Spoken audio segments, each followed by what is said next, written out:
right, here with former bronze medalist Olympian, now 4-0 in the pros, 4 knockouts. My man Omari Jones getting ready for his 5th fight against an undefeated fighter, Jerome Baxter. Yes, sir. Man, Omari, what do you think up there, man? I saw you nodding respectfully when the man talked about his tribulations, the health problems in his family. So how do you balance, kind of respecting that, but then also, I gotta take you out Saturday, right? Exactly. We try not to, of course, buy into that. I understand everybody have a story, but when you say like make you feel my pain and stuff like that, I understand the tribute to that, but we're gonna keep it boxing, and I'm in there to handle business, and 2 undefeated records is on the line, and somebody gotta go, and it's gotta be his. Yeah, he said he's going to show you what Pittsburgh's all about. What's Orlando all about? Orlando, man, it's a lot of great fighters that came out of there, and I feel like I'm the next guy up. And I'm ready to show what Orlando is about. It ain't, the easiest. I had to go through the Nationals and all of Florida. I fought all over the world in front of 15,000. So for this right now, it's like another stepping stone. Of course, taking this as serious as possible. And we had an amazing training camp, and I'm ready to show that. What's changed, if anything, about your mentality, as a fighter, and maybe even as a man, going from the amateur program to now fighting in the pros? I just feel like I'm able to take my time a little bit more. I'm able to slow things down. I have more rounds to work with, and it's a great thing. So I can be able to show my skill. However long the fight is going to go, I'm able to show my skills a little bit longer, take my time, and do what I want to do in it. You had a good amateur style, yeah, but now it looks like that professional style. Are you sitting down on punches more? Because you're getting knockouts to start the career. What could you say about that? Yeah, I feel like I had to adjust in both ways. The amateurs is a point system, so I had to fight based off the point system. If I'm just going for one shot at a time, most likely you're not going to be successful in the amateur game. But in a professional game, it's a totally different game. Smaller gloves, so you get to feel those punches more. And it's clear that a lot of the guys have felt my powers. How are you feeling about your punching power right now? I'm feeling great. 4-0, 4 knockouts. I couldn't have it any other way. You were clean cut with it was almost a 90s fit. A lot of people, they don't wear it that loose, that fitting. Yeah. Are you a 90s fan? A little bit, but I like to come in to an event and something on a professional note. That's always been my kind of style. Come in clean cut and just to show that I'm about business. You are a clean-cut guy. You carry yourself like a gentleman.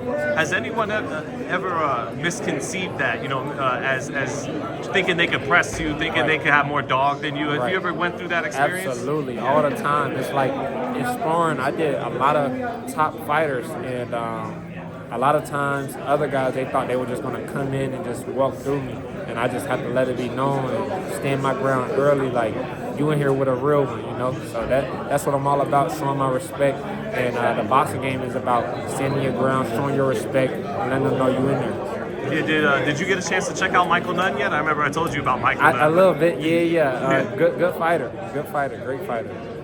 You talked about the sparring and sparring top guys. Has that increased since becoming a pro? Absolutely. I sparred. We traveled to go get work as well.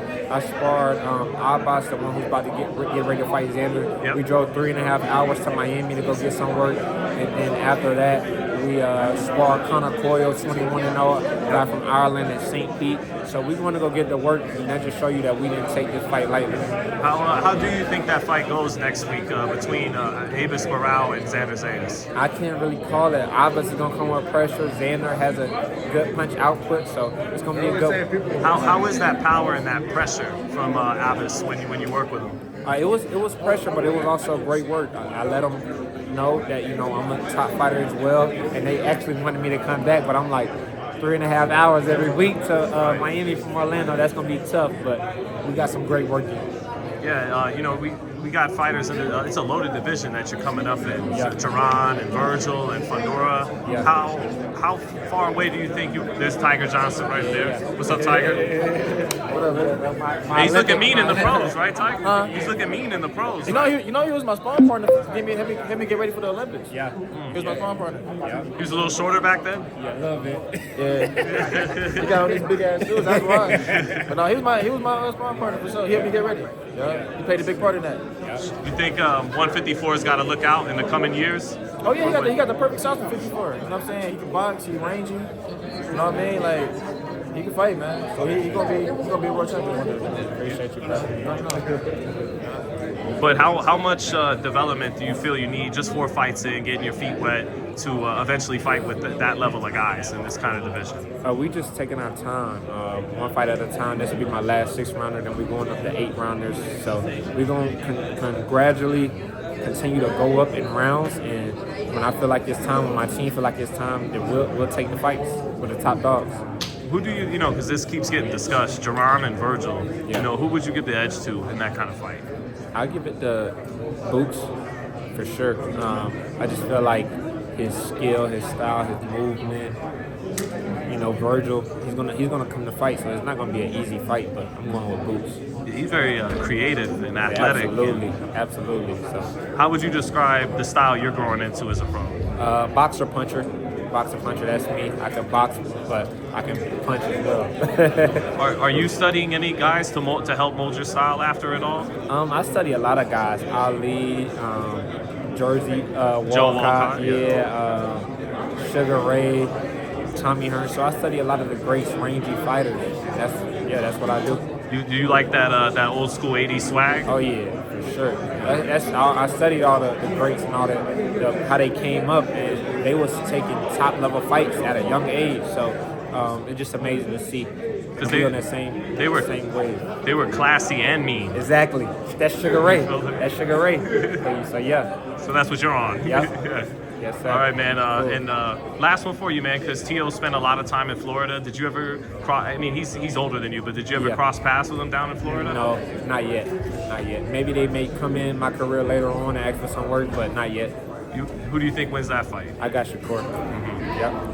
Appreciate you, Omari. Cool. Thank you.